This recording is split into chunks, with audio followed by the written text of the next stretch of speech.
दोस्तों मैं सौरभ मलिक आप सभी का ओनली टॉप स्टडी चैनल पर स्वागत करता हूं। प्यारे दोस्तों, डेली करंट अफेयर क्विज़ में आज हम देखने वाले हैं 8 मई की करंट अफेयर को, जो कि सभी परीक्षाओं के लिए महत्वपूर्ण रहेगी। डेली करंट अफेयर क्विज़ में हम डेली कवर करते हैं 10 मिनट में 20 करंट अफेयर के क्वेश्चन आंसर्स, जो कि पूरे दिन की करंट अफेयर होती है। अगर आप लोग इस वीडियो का नोटिफिकेशन रेगुलर लेना चाहते हैं तो चैनल को अभी सब्सक्राइब कर लेना। आज का हमारा रिवीजन क्वेश्चन है 2026 के नोबेल शांति पुरस्कार के लिए किस भारतीय को नॉमिनेट किया गया है। इस क्वेश्चन का आंसर सभी स्टूडेंट कमेंट बॉक्स में बताएंगे। चलिए शुरू करते हैं आज की वीडियो को। पहला क्वेश्चन है, केंद्रीय मंत्रिमंडल ने निम्न में से किसे राष्ट्रगान जैसा दर्जा प्रदान करने का निर्णय लिया है। ये क्वेश्चन वेरी इंपॉर्टेंट है दोस्तों, इसको मार्क कर लेना। इस क्वेश्चन का सही आंसर रहेगा वंदे मातरम को, यानी कि ए राइट आंसर रहेगा।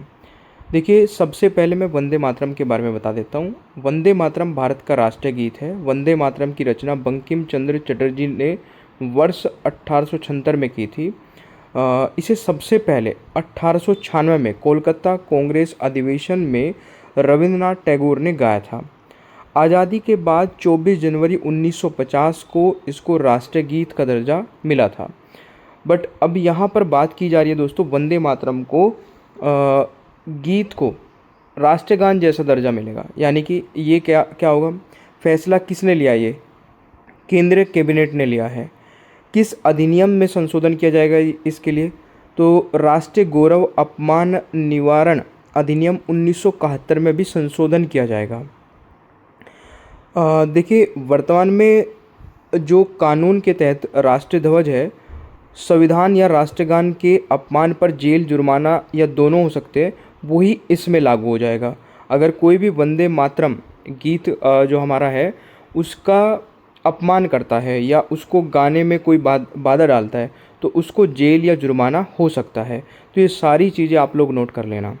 अगला क्वेश्चन आता है, केंद्रीय मंत्रिमंडल ने सर्वोच्च न्यायालय में न्यायाधीशों की संख्या 33 से बढ़ाकर कितनी करने की मंजूरी दी है। तो राइट आंसर रहेगा, देखिए 33 से बढ़ाकर अभी 37 करने की मंजूरी दी है, तो राइट आंसर बी हो जाएगा। अगर मुख्य न्यायाधीश को भी मिला लिया जाए इसमें, तो मुख्य न्यायाधीश को मिला करके 38 हो जाएगी अभी, है ना।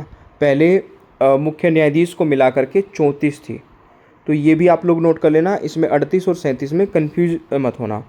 तो न्यायाधीशों की संख्या अब 33 से बढ़कर 37 हो जाएगी, मुख्य न्यायाधीश को मिला करके 38 हो जाएगी। विधेयक की अगर मैं बात करूँ तो संसद में दोस्तों सर्वोच्च न्यायालय जो संशोधन विधेयक है वो 2026 पेश किया जाएगा, ये आपको नोट कर लेना है। और कानूनी आधार क्या है, यह 1956 के अधिनियम में संशोधन होगा। ये भी एक इम्पोर्टेंट पॉइंट है, किस अधिनियम में संशोधन होगा? 1956 के अधिनियम में। वेरी इंपॉर्टेंट है, नोट कर लेना। और देखिए, एक और इम्पोर्टेंट बात यह है कि 2019 में यही संख्या 31 से बढ़ाकर 33 की गई थी। ये इम्पोर्टेंट पॉइंट है। अब बात कर लेते हैं दोस्तों सर्वोच्च न्यायालय के बारे में। देखिए, सर्वोच्च न्यायालय भारतीय संविधान के भाग 5 से संघीय न्यायपालिका का उल्लेख है, जिसमें अगर मैं बात करूं भारत के संविधान में सुप्रीम कोर्ट का वर्णन अनुच्छेद 124 से 147 तक किया गया है। ठीक है, ये भी इम्पोर्टेंट पॉइंट है। करंट अफेयर के साथ में कुछ एक्स्ट्रा इन्फॉर्मेशन बता रहा हूँ, नोट करते रहिए। देखिए, सुप्रीम कोर्ट का जो वर्णन है 124 से 147 तक है। सर्वोच्च न्यायालय भारत का सर्वोच्च न्यायिक निकाय है। 28 जनवरी 1950 को सुप्रीम कोर्ट का उद्घाटन हुआ था। भारत का सुप्रीम कोर्ट नई दिल्ली में स्थित है। अभी 53वें मुख्य न्यायाधीश दोस्तों जस्टिस सूर्यकांत जी हैं। तो ये सारी इंपॉर्टेंट इन्फॉर्मेशन है जो कि आपको पता होनी चाहिए। सुप्रीम कोर्ट का जो न्यायाधीश है दोस्तों 65 वर्ष की आयु तक पद पर बना रह सकता है। सर्वोच्च न्यायालय के मुख्य न्यायाधीशों के को भारत के राष्ट्रपति शपथ दिलाते हैं। ये जितनी भी इम्पोर्टेंट इन्फॉर्मेशन मैंने एक्स्ट्रा बताई है, एक एक चाहे दोबारा से रिपीट करके देख लेना। हर एक इम्पोर्टेंट इन्फॉर्मेशन आपको पता होनी चाहिए। अगला क्वेश्चन क्या कह रहा है, देश की पहली व्यावसायिक गैलियम नाइट्राइड डिस्प्ले सुविधा कहाँ स्थापित की जाएगी? तो राइट आंसर रहेगा धुलेरा, गुजरात में, यानी कि ए राइट आंसर रहेगा। देखिए, इंडिया सेमीकंडक्टर मिशन के तहत गुजरात में 2 नई सेमीकंडक्टर परियोजनाओं को मंजूरी मिली है, जिनकी अभी जो लागत है वो 3,936 करोड़ रुपए है। ये भी आप लोग नोट कर लेना। देखिए सेमीकंडक्टर दोस्तों जो बनाने की शुरुआत हुई थी सबसे पहले भारत में, वो दिसंबर 2021 में हुई थी। उससे पहले हम इंपोर्ट ही किया करते थे। तो ये आपको नोट कर लेना है। अगला क्वेश्चन आता है, national conference on rare disease का आयोजन कहाँ किया गया? दोस्तों राइट आंसर रहेगा नई दिल्ली में, यानी कि ए राइट आंसर हो जाएगा। National conference on rare disease का आयोजन 5 से 6 मई तक हुआ है नई दिल्ली में। इस सम्मेलन का उद्देश्य रेयर डिजीज़ से जुड़ी चुनौतियों को समझना, इनोवेशन को बढ़ावा देना और बेहतर मैनेजमेंट स्ट्रेटेजी विकसित करना है। तो ये आप लोग नोट कर लेना। ऑर्गेनाइजर कौन था? Ministry of health and family welfare. अगला क्वेश्चन आता है, हाल ही में सरकारी स्कूल के छात्रों के लिए रागी जावा कार्यक्रम को किस राज्य ने 2029 तक बढ़ा दिया है? दोस्तों राइट आंसर क्या रहेगा? आंध्र प्रदेश, यानी कि सी राइट आंसर हो जाएगा। कैपिटल अमरावती है, सीएम यहाँ के चंद्रबाबू नायडू हैं।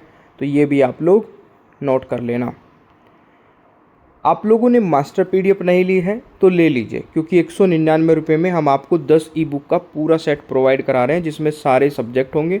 सारे subject topic wise topic question answers के माध्यम से कवर किए गए होंगे। टोटल 15,000 से ज़्यादा सिलेक्टिव क्वेश्चन आंसर्स आपको मिलने वाले हैं। ये नंबर दिया गया है, इस नंबर पे जाके हमें व्हाट्सअप पर मैसेज कर देना। मैसेज में मास्टर पीडीएफ लिख देना। तुरंत ही आपको एक बारकोड मिलेगा। उस बारकोड पर 199 रुपये का पेमेंट करते ही तुरंत आपको मास्टर पीडीएफ मिल जाएगी।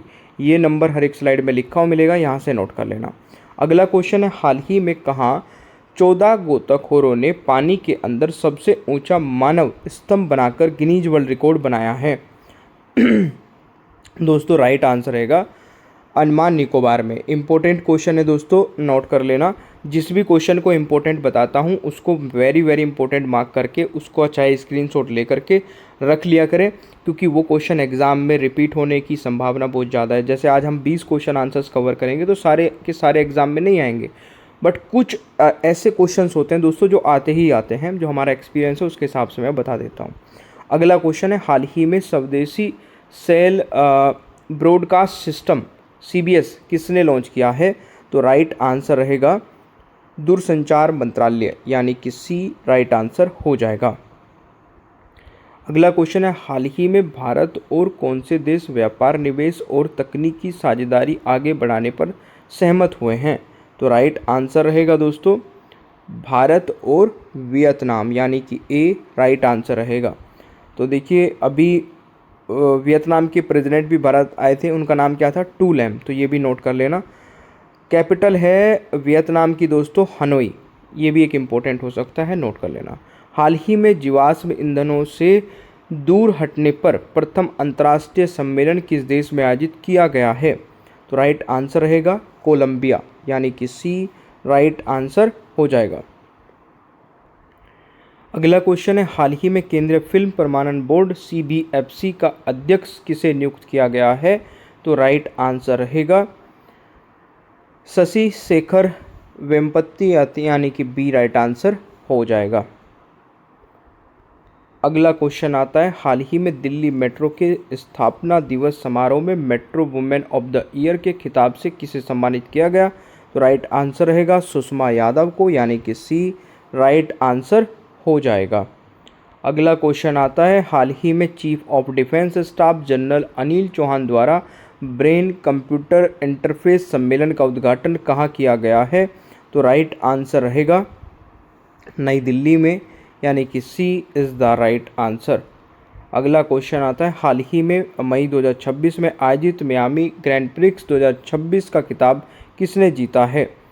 सही आंसर रहेगा एंड्रिया कीमी एंटोनेली, यानी कि राइट आंसर डी हो जाएगा। अगला क्वेश्चन आता है, हाल ही में वर्ल्ड स्टील एसोसिएशन के अनुसार स्टील का दूसरा सबसे बड़ा उत्पादक देश कौन बना है? तो राइट आंसर रहेगा दोस्तों Bharat, B is the right answer.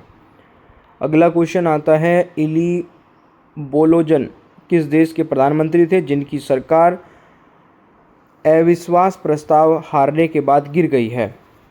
दोस्तों ये रोमानिया के प्रधानमंत्री थे, राइट आंसर ए हो जाएगा।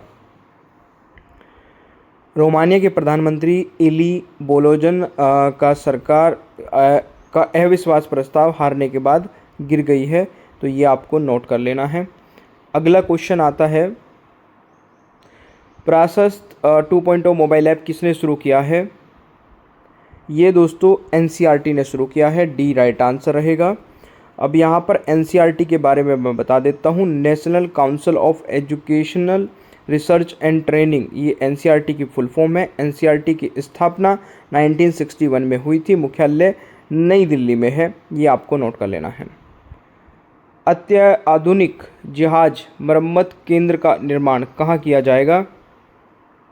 ये दोस्तों वडीनार गुजरात में किया जाएगा, ए राइट आंसर हो जाएगा। ठीक है, अगला क्वेश्चन आता, माल्टा जलवायु सम्मेलन 2026 का आयोजन कहाँ किया गया? तो राइट आंसर दोस्तों रहने वाला है सांता मार्टा, कोलंबिया में, यानी कि डी राइट आंसर रहेगा। देखिए ये तो थे हमारे 20 करंट अफेयर के क्वेश्चन आंसर। अब बात कर लेते हैं आज के होमवर्क के बारे में। आज का हमारा होमवर्क का क्वेश्चन है, कपास उत्पादकता मिशन एमसीपी को मंजूरी कब दी गई है? इस क्वेश्चन का आंसर सभी स्टूडेंट कमेंट बॉक्स में बताएंगे। इसका सही उत्तर आपको कल की वीडियो में बताया जाएगा। आज का हमारा क्वेश्चन ऑफ द डे है, प्लूटो को ग्रह की श्रेणी से कब हटाया गया? 5 सेकंड का समय मिलता है, जल्दी से आंसर बताइए। देखिए प्लूटो को ग्रह की श्रेणी से दोस्तों 2006 में हटाया गया, यानी कि बी राइट आंसर हो जाएगा। कल का हमारा होमवर्क का क्वेश्चन था, हाल ही में दूसरे अंतर्राष्ट्रीय प्रवासन समीक्षा मंच का आयोजन किस स्थान पर किया जाएगा? तो राइट आंसर रहेगा न्यूयॉर्क, यानी कि B is the right answer. आप लोगों ने अभी तक ओनली टॉप स्टडी ऐप नहीं डाउनलोड किया तो इसको डाउनलोड कर लीजिए। यहाँ पर टेस्ट सीरीज़ आपको मिल जाएगी बहुत ही कम प्राइस में। एक बार विजिट कर लेना ऐप को। मास्टर पीडीएफ लेना चाहते हैं 199 रुपये में 10 ई बुक का सेट मिलेगा, जिसमें सारे सब्जेक्ट होंगे। सारे subject topic wise topic question answers के माध्यम से कवर किए गए होंगे। टोटल 15,000 से ज़्यादा सेलेक्टिव क्वेश्चन आंसर्स आपको मिलने वाले हैं। कैसे मिलेगी ये पीडीएफ? इस नंबर पर चले जाना और व्हाट्सएप पे जाके मैसेज कर देना मास्टर पीडीएफ लिख करके। तुरंत ही आपको एक बारकोड मिलेगा, उस बारकोड पर 199 रुपये का पेमेंट करते ही तुरंत आपको ये मास्टर पीडीएफ मिल जाएगी। सेशन आपको अच्छा लगे तो लाइक शेयर कर देना, चैनल पर नए हैं तो सब्सक्राइब कर लेना, बेल आइकन को ऑन रखना ताकि आगे आने वाली कोई भी वीडियो मिस ना हो। Thank you so much, bye bye everyone, take care, ख्याल रखें अपना, मिलते हैं नेक्स्ट क्लास में।